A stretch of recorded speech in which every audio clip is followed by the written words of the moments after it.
નમસ્કાર, આપ જોઈ રહ્યા છો નેશન પ્લસ ન્યૂઝ. હું છું આપની સાથે હેતલ ભગત.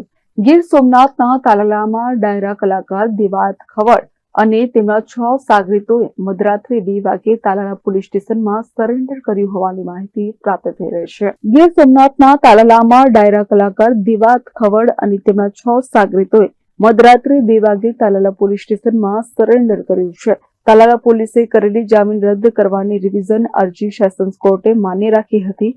કોર્ટે આરોપીના જામીન રદ કરવાની સાથે તપાસ માટે 7 દિવસના રિમાન્ડ મંજૂર કર્યા છે.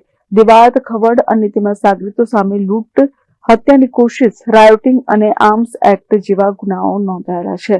ત્યારે પોલીસ હવે આરોપીની અટકની ઔપચારિક પ્રક્રિયા હાથ ધરશે, જે અંતર્ગત તમામ આરોપીઓનું મેડિકલ ચેકઅપ કરાવવામાં આવશે.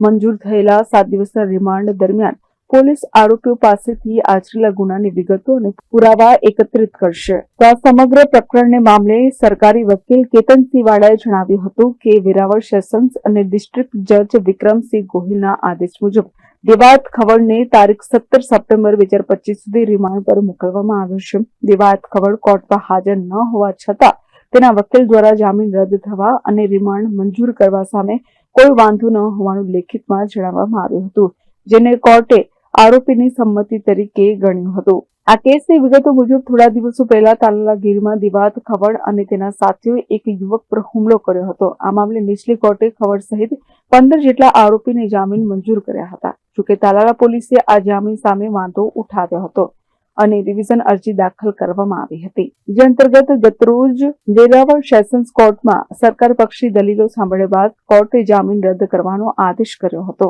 ત્યારે ડાયરા કલાકાર દેવાત ખવડ અને તેમના 6 સાગરીતોએ મધરાત્રે 2 વાગ્યે તાલાલા પોલીસ સ્ટેશનમાં સરેન્ડર કર્યું, જે અંતર્ગત દેવાતની પોલીસ દ્વારા આગતા સ્વાગતા કરવામાં આવતા પોલીસનું બેવડું વલણ પણ ખુલ્લું પડ્યું છે.